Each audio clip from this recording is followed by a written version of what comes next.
Saat bertanya alamat kepada satpam di perumahan, dia mendapat satu jawaban tegas bahwa rumah yang dituju sudah kosong 3 bulan terakhir. Namun Pak Mulki Sulaiman tidak percaya akan hal itu. Akhirnya Pak Mulki Sulaiman memutuskan untuk mencari sendiri tanpa menyadari kengerian yang menanti.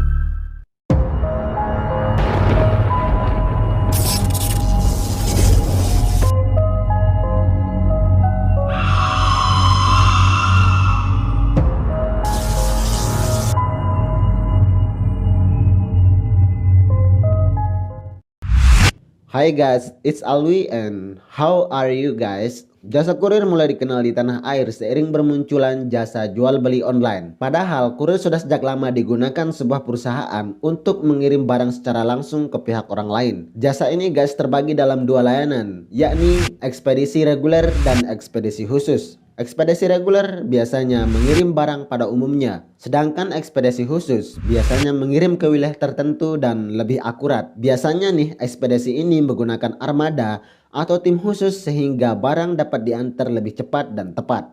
Oke guys, berbicara tentang jasa kurir, kali ini kita akan membahas cerita horor seorang jasa kurir ekspedisi yang mengirim paketan ke rumah yang kosong. So let's calm ourselves first before proceeding to the story. Kita sebut saja nama petugas kurirnya Pak Mulki Sulaiman. Dia bekerja sebagai kurir bingkai foto yang mendapat tugas untuk mengirimkan paket ke sebuah perumahan di Bilangan, Tangerang. Ketika Pak Mulki ini sampai di depan kompleks, Pak Mulki memberitahu ada pengiriman paket sekalian menanyakan alamat yang tertulis di ponselnya ke salah seorang petugas keamanan kompleks tersebut guys. Dan ketika petugas itu melihat alamat yang tertera di ponselnya Pak Mulki, wajah petugas tersebut langsung pucat karena ketakutan guys. Dan petugas itu memberitahu Pak Mulki bahwa alamat rumah yang dicari itu sudah kosong sejak 3 bulan yang lalu guys. Mendengar pernyataan petugas keamanan itu, Pak Mulki tidak percaya sama sekali karena jawaban petugas keamanan itu tidak sejalan dengan logikanya. Padahal pemesan paket jelas-jelas meminta barangnya diantar ke alamat itu. Pak Mulki enggan berdebat lebih lama dan pergi meninggalkan petugas keamanan tadi. Dia harus segera mengantarkan pesanan. Karena saat itu waktu sudah menunjukkan pukul jam setengah 9 malam. Pak Mulki mencoba mencari sendiri alamat tujuan. Pak Mulki terus melangkah mencari alamatnya. Dan akhirnya pencarian Pak Mulki mengantarkannya ke rumah yang cukup besar guys. Saat tiba di depan gerbang rumah, Pak Mulki menilai rumah tersebut kayak nggak seperti sedang ditinggal lama oleh penghuninya. Nah di sini guys, Pak Mulki melihat kalau rumah itu mempunyai penghuni, tetapi kondisinya memang gelap, ada beberapa lampu yang mati, terasnya agak kotor. Karena itu, Pak Mulki pede memasuki pekarangan itu. Dia akhirnya mengetuk pintu seraya menyapa penghuni rumah. Awalnya, Pak Mulki sempat khawatir karena rumah itu benar-benar kosong guys. Namun kekhawatirannya sirna ketika ada seseorang yang membuka pintu rumah itu. Dalam hati Pak Mulki bilang mungkin ini orangnya yang memesan paket. Namun dalam proses serah terima paket, Pak Mulki merasa ada hal ganjil nih di sini karena orang itu tidak mau tanda tangan di form tanda terima. Kemudian Pak Mulki memutuskan untuk mengambil foto dia sebagai barang bukti bahwa barang sudah diterima. Tapi anehnya dia juga nggak mau guys. Memang aneh sih. Pak Mulki lalu pergi meninggalkan orang itu tentunya dengan 1000 pertanyaan di dalam pikirannya. Menurut Pak Mulki, orang tersebut aneh karena dia tidak memiliki kuku di 10 jarinya. Entah itu sengaja dicabutin atau memang kelainan, nggak tahu juga gitu. Tapi di sini Pak Mulki benar-benar jelas melihat tangannya yang polos tanpa kuku itu. Penampilannya juga lusuh seperti orang yang sudah lama nggak mandi gitu guys.